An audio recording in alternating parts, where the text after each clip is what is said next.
आजादी मिल गई, लेकिन ये माइंड सेट अभी भी है कि गरीबों के, इस जात के, उस जात के बच्चों को अच्छी शिक्षा नहीं लेने देंगे। ये विदेश कैसे जा सकते हैं? पढ़ो, एलजी साहब ने लिखा है इंडिया में करा लो ट्रेनिंग। ये एलजी साहब की नोटिंग है, इंडिया में करा लो ट्रेनिंग। अरे क्यों करा ले इंडिया में ट्रेनिंग?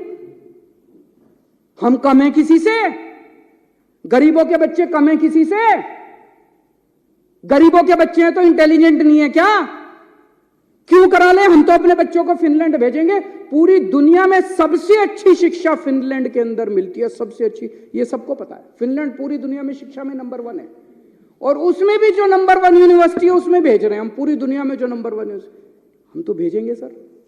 दिल्ली के लोगों का पैसा है, टैक्स का पैसा है दिल्ली के लोगों का, टैक्स के पैसे से, दिल्ली के टैक्स के पैसे से भेज रहे हैं। लोगों का पैसा, लोगों के बच्चे, अपने पैसे से लोग अपने बच्चों को ट्रेनिंग के लिए भेजते हैं। ये वो क्या कहते हैं, पराए घर में अब्दुल्ला दीवाना। ये एलजी कौन हो गया है? बेगानी शादी में अब्दुल्ला दीवाना। ये एलजी कहां से आ गया? कौन है एलजी? कहां से आ गया एलजी? किस बात का एलजी? कौन एलजी? कौन लेफ्टिनेंट गवर्नर? हमारे सर पे बैठ गया आके लेफ्टिनेंट गवर्नर। अब वो तय करेंगे कि हम अपने बच्चों को कहां पढ़ाएंगे। ऐसी सामंतवादी सोच के लोगों ने आज हमारे देश को पीछे छोड़ा हुआ। मैं कई बार सोचता था 70 साल हो गए हमारे देश को, 75 साल हो गए हमारे देश को। इतना पिछड़ा कैसे रह गया, इतना अनपढ़ कैसे रह गया, इतना गरीब कैसे? इन लोगों ने जानबूझ के इन लोगों ने देश को गरीब रखा है। इन लोगों ने हमारे बच्चों को पढ़ने नहीं दिया। ये तो सामने आ गया, नंगे हो गए ये लोग। इन लोगों ने हमारे बच्चों को। दिल्ली में 2 करोड़ लोग रहते हैं। मैंने हमेशा कहा है कि ये 2 करोड़ लोग एक परिवार हैं। हमने हमेशा इसको एक परिवार माना है। इस परिवार में लोगों के जब भी कोई सुख दुख होते हैं, हम हमेशा सुख दुख में काम आते हैं। इन 2 करोड़ लोगों में जो बच्चे हैं, इनके जो बच्चे हैं वो मेरे बच्चे हैं। मैं उनको हर्षिता और पुलकित से अलग नहीं समझता, उनको मैं अपना बच्चा समझता हूँ। उनको मैं अपना बच्चा समझता हूं। तो जितनी अच्छी शिक्षा मैंने हर्षिता और पुलकित को दी है, उतनी अच्छी शिक्षा मैं दिल्ली के एक एक बच्चे को देना चाहता हूं। ये मेरा मकसद है। और उसी मकसद से हम लोगों ने शिक्षा के ऊपर, क्योंकि मुझे ये लगता है कि अगर हमने अपने बच्चों को अच्छी शिक्षा दे दी तो देश का भविष्य बनेगा, बच्चों का भविष्य बनेगा तो देश का भविष्य बनेगा।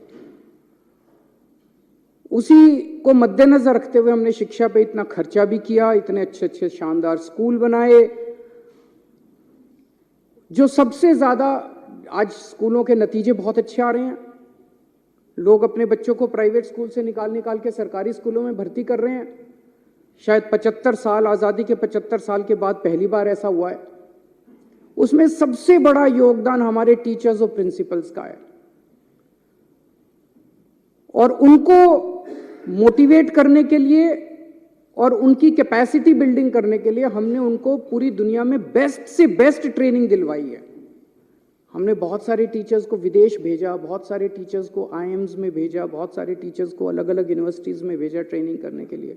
1000 से ज़्यादा टीचर्स, प्रिंसिपल्स को हम विदेशों में अभी तक ट्रेनिंग करा चुके हैं।